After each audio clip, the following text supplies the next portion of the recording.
Welcome back to the Trusted Visions Weekly Podcast. Glad to have the whole team back. Deb, we missed you last week, but glad to have you back and glad that you were able to spend some time with family.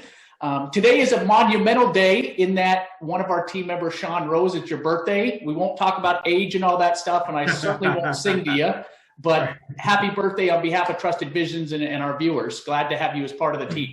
Thank you. So we're going to continue down the monthly topic of, how Trusted Visions is unique and different, but also I know all of us have mentioned how we at Trusted Visions keep a pulse on the industry. And as Deb has said many times, if there's one thing that is with 100% certainty in this industry is change will continue to happen, which I couldn't agree more. And we talk to a lot of advisors, both large and small, that ask our opinion of where do we see the industry going. We've seen mass consolidation in the industry where just 5-7 years ago, there was over 5,000 broker dealers. Now there's slightly over 3,000. And, I know in our team calls, we talk about it.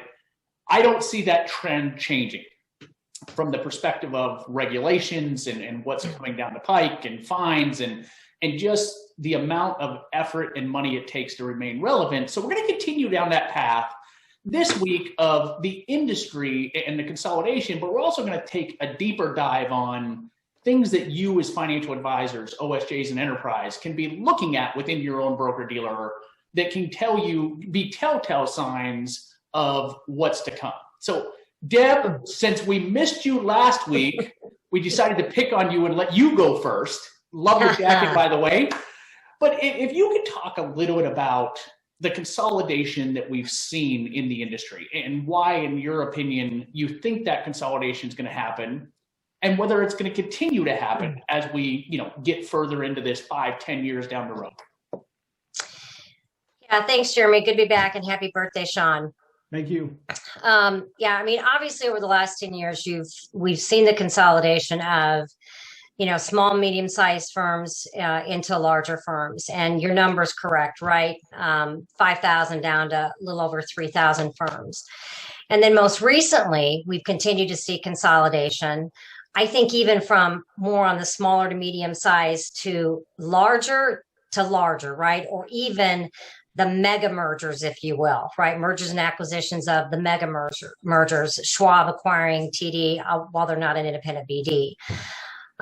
Or you've got Advisor Group that acquires Ladenburg in 2020, right? So in each year, there's more of the bigger consolidations and bigger acquisitions.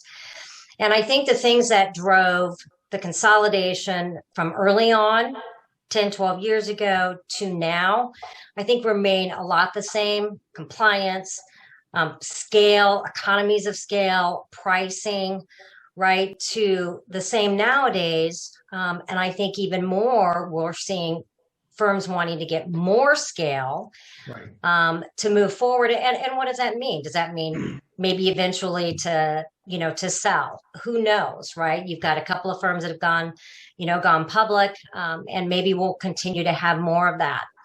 But I think at the end of the day, so you're going to continue to see that consolidation go. I almost went down a rabbit hole on that whole other piece, Jeremy, so I'll bring myself back from that. But the consolidation now is, to me, built around, as I said, I'm going to talk about scale a little bit real quick. And what does that mean? Being able to provide the best platforms that the firms possibly can for advisors, right? And that means platforms, pricing, technology.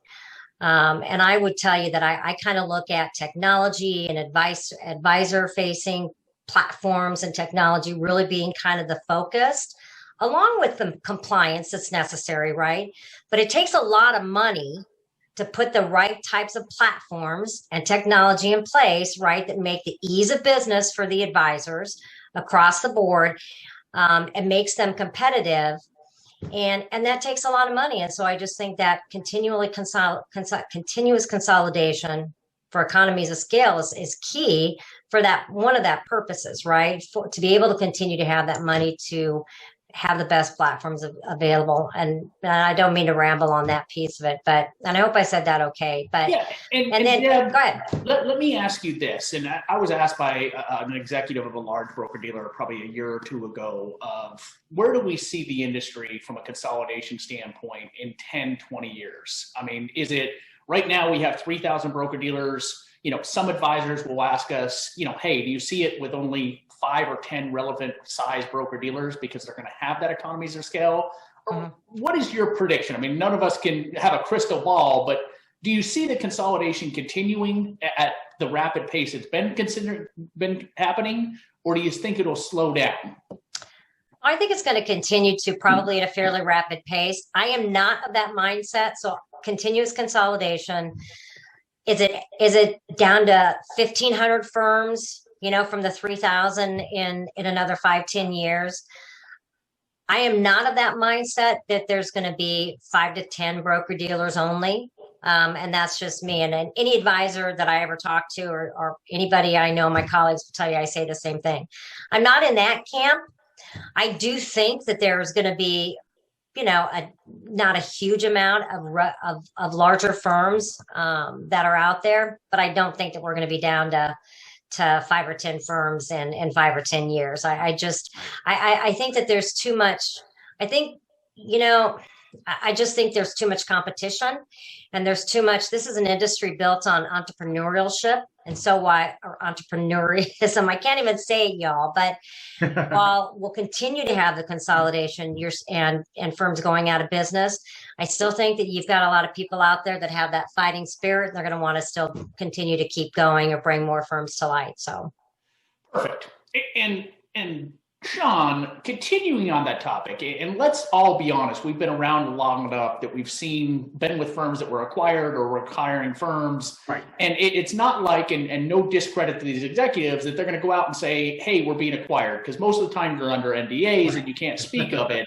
And so, Sean, one important topic is there's always those red flags that you as an advisor, if you start seeing some of these things, gives you a pretty good idea whether you're being geared up to be sold or you're going to be an acquirer. So can you talk a little bit about, to our audience, a little bit about those red flags or what those red flags are that if they start seeing, they really need to start exploring their options? Sure. And to your point, Jeremy, I have been on both sides of the fence. I've been at broker dealers that were acquired, and I've been at larger firms that did the acquiring. And there are a few red flags that I'm going to just discuss on this call, but there are several. But there are a few that I feel that should definitely prompt the attention of an advisor that's affiliated with the respective firms. Number one, and this typically happens a lot sooner than later, change of leadership. Leadership changes typically take place in short order. I'm talking from experience, I've seen 3 to 6 months.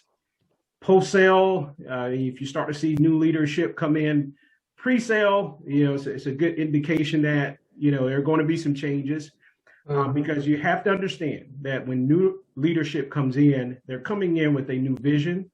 They're coming in with a new direction of the firm. And many are coming in with the whatever marching orders they have from the larger entity that's doing the buying. That direction can be and typically is very different from what you as an advisor is accustomed to. Change in leadership typically always prompts a cultural shift. So what I mean by that, for example, I've been around long enough, I've seen new leadership come in with a predominantly wirehouse background to lead an independent entity, a broker-dealer shop. I've also seen in a few cases where new leadership came in with zero wealth management experience to lead a merger and an acquisition in the wealth management business. So when that happens, that new leadership is bringing in their philosophies and principles that reflect their respective backgrounds, wirehouse philosophies being implemented in an independent space. You can imagine that that's going to be a challenge, for an independent advisor and their clients, or, someone coming in with no experience. It's going to be a huge challenge because they may be coming from a space where they can just look at the bottom line and incorporate different things that may impact your practice. So with that, you can best believe that there are going to be some changes. such as, if you are a smaller firm merging into a larger entity, it could be a roll-up of some sort where your firm is no longer in existence. So that's going to immediately change your culture. And I'm also starting to see more and more, and it's happening a lot sooner on the front end, changes in pricing. Mm. That is typically a directive from the leadership. Mm-hmm. And I'm talking reduced payouts, implementation of fees that no other broker-dealer is charging in our industry. As prospective advisors like to say to me, nickel and diming, so to speak. Mm-hmm. So take notice if you start to see an increase in costs, especially within a year's time. I mean, if it's happening that soon, it's only going to get worse a few years down the road. Another, item I think an advisor should be very cognizant of. So when those things happen, typically advisors start to explore the broker-dealer options. We typically here at Trusted Visions start to receive phone calls. So it's prompting advisors to make a change. If your broker-dealer is losing more advisors than gaining, or recruiting, that is a huge red flag. So for example, if your broker-dealer loses $1 billion in assets, but they've only recruited 100 million, that is something you as an advisor has to take. You have to take that seriously because it will impact you and your practice. If you start to see your broker-dealer increasing your fees, but they're offering aggressive bonuses for advisors to join your firm, that is a red flag because that is, for lack of a better term, that's a desperation tactic to kind of patch up the bleeding. So those are some of the larger red flags, just from my experience, that if you're an advisor, we've been talking about Plan Bs for months. I think you should start establishing that if you start to see any of those flags take place. And that's a great point, Sean. I mean, and a lot of advisors want to resist change. And what I tell a lot of them is when you start seeing some of those red flags, you have to pull your head out of the sand for the protection of the practice you've built for the advisors within your group and your clients. Right. And, when you talk about, looking at, just for the audience purpose, when you talk about looking at how much a broker-dealer has lost in assets versus how much they've gained, there's a lot of different places. Investment News, Advisor Hub has those. And so for our audience, go to either one of those, and it's easy. It's down at the bottom of the page, and you can look at recruiting winners versus losers. And if that is too heavily balanced one way or the other, you've got to ask yourself. I try and look at it every day because you want to see what broker-dealers having great success, because there's obviously a reason a lot of advisors are flocking to that broker-dealer. If they're losing a lot of reps, you got to wonder. And to your point, Sean, we talk to a lot of advisors that say pretty much all broker-dealers are the same with the exception of a few percentage points here or there. It's really about the relationships that I have with the executive leadership teams out there. And so, when you are acquired, now some broker-dealers are great about not making any changes to leadership and all of that and keeping it status quo, but a good majority of the time they are changing leadership. And that, like to your point, changes the culture of that firm. And it's not always negative. It can be positive, but in more instances than not, it's negative. So great points. Again, happy birthday, Sean. Thank you, sir. David, so flipping it over to you, with Deb talking about the consolidation that's happening and it's going to continue to happen, and then Sean diving into the red flags, we preach this all the time about a plan B. And so can you talk a little bit about why we at Trusted Visions really press the plan B and the importance to an advisor, OSJ or enterprise, to have a plan B, which doesn't mean you have to move tomorrow, a month from now, or 6 months from now, but talk about the importance of a plan B. Absolutely, and I appreciate it. Deb and Sean and summarized it so well. These are all the things that we're looking at, and this is why it's so important to have a plan B.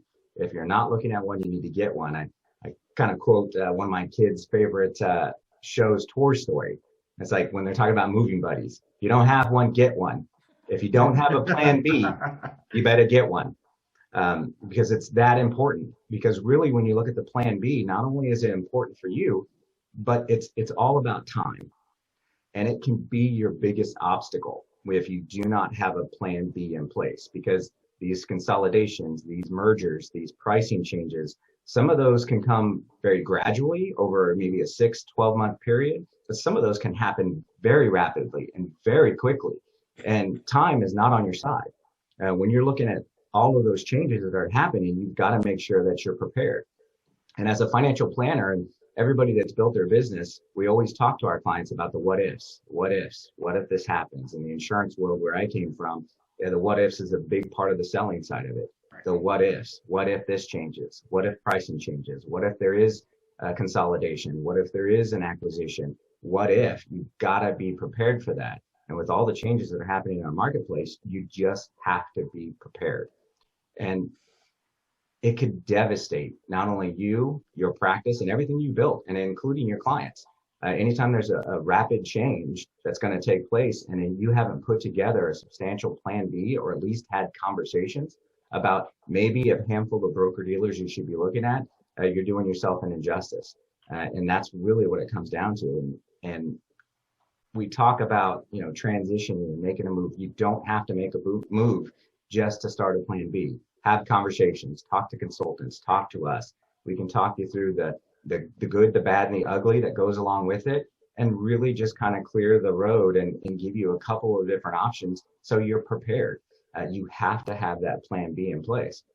And again, not only can it devastate your practice, but we've seen it time and time again. Anytime that somebody's making a move on the best of terms, you need the time to do a successful transition of your business. You need time to put together a comprehensive transition package with the broker dealer that you're working with, and getting all of the ducks in a row to be able to make a successful transition. And that takes time. And anytime there's a big significant change, time can be taken away. So that's inherently going to impact your business, your revenue stream, and can impact a lot of your clients. And you may lose a lot of clients in that, just for the simple fact that you weren't prepared. So as Jeremy stated very quickly when we summarize this, it's like, have to have a conversation, have to have a plan B. Even if you're happy if you're happy as can be today, and you love your broker dealer and everything about it, if you don't have a plan B in place, or at least have somebody to talk to and talk through some of those obstacles, or at least get yourself prepared, time can be devastating for not only you and your clients and your revenue. And that's a great point, David, because as Sean said, and even Deb said, when you're being acquired, executives in this space have gotten really smart about consolidating that time frame to when that acquisition happens. And so a lot of times it doesn't give you enough time to explore your options. So knowing, hey, what would an offer look like from this broker dealer should I join them today? Understanding that offer may change if it's 3 years from now versus now, but understanding where you would go. And I always put a plan B into context of, and compare it to financial advisors. You're telling your clients to prepare for the unknown or the uncertainties or an unforeseen, death, and have life insurance in place. A plan B is exactly the same. I've always found it comical of, you instruct your clients to prepare for the unknown, but yet you don't. So great points there. I'm going to wrap this up on, a plan B and the importance of working with a firm like Trusted Visions versus going out and formulating a plan B on your own. And this is no knock on corporate recruiters by any means, but if you start calling those broker dealers, and we've all lived in those shoes, and we could probably all attest that we would do the same thing. If you call and just say, hey, I'm formulating a plan B, their automatic goal, because they have goals, annual goals that they got to hit, their automatic goal is to make it a plan A, whether you want it to be a plan A or not. And that's not a bad thing, but it's just reality, because one of two things are going to happen. They're either going to quickly get you to move it to a plan A, or you're likely not going to get the attention that you should, because they got to move on to closing business, not preparing your business for a move down in the future. And again, that's no knock on corporate recruiters. It's just reality. And so the advantage of working with a firm like Trusted Visions that is very hands-on and works closely with our advisors, OSJs, and enterprises is we could be that stopgap between you and the broker dealer and talk through what's important to you and why we think this broker dealer is better suited as a plan B. But we can also go to those recruiters within those broker dealers and say, look, you're not going to pressure our client. This is simply a plan B. It may turn into a plan A, but it's simply a plan B. And we just want to know what it would look like should he or she or their group move. And so being that stopgap takes a lot of the pressure off of those financial advisors, OSJs, and enterprises. And those same people would probably say, well, Trusted Visions team, don't you have goals? We certainly set our own personal goals, but that's the advantage of being independent is we are here to build relationships with our clients beyond a sell. And if we're working with you today simply for a plan B and we do our job, even if you don't move for 3 years from now, I would assume 9 times out of 10, you're going to come to us if we did our job and not pressured you going through that process. And so that's the importance of working with firms like Trusted Visions that are hands-on in the process. Now, I will also give you a word of caution is interview firms like Trusted Visions, understand what their approach is, because what you don't want to happen is, and again, this isn't a knock, everybody has their own different business foundation approach, is you don't want to work with a firm that is, okay, we know it's a plan B, but we're going to send your name and profile to 10 different broker dealers, and now you're getting inundated with broker dealers calling. And so, don't be hesitant to ask those firms like Trusted Visions, how hands-on are you? And when or if you're going to introduce me to broker dealers, what's going to be your approach? And so that's the uniqueness about Trusted Visions. We look forward to any comments you may have. Please feel free to follow us on our Trusted Visions Placement and Consulting LinkedIn page, our Trusted Visions Placement and Consulting Instagram page, or our Trusted Visions Placement and Consulting Facebook business page. Any comments you have, please don't hesitate to comment. If you have any questions, please don't hesitate to email us at info@trustedvisions.com, or feel free to comment or private message one of us. Sean, again, happy birthday, my friend. I know that you're only 25, 30. I don't know anymore. That's right. David and I don't keep track of age anymore. It's just another year. But thank you to our viewers and taking part in this podcast. Team, glad to have all of you back. Hope that everybody has a great week.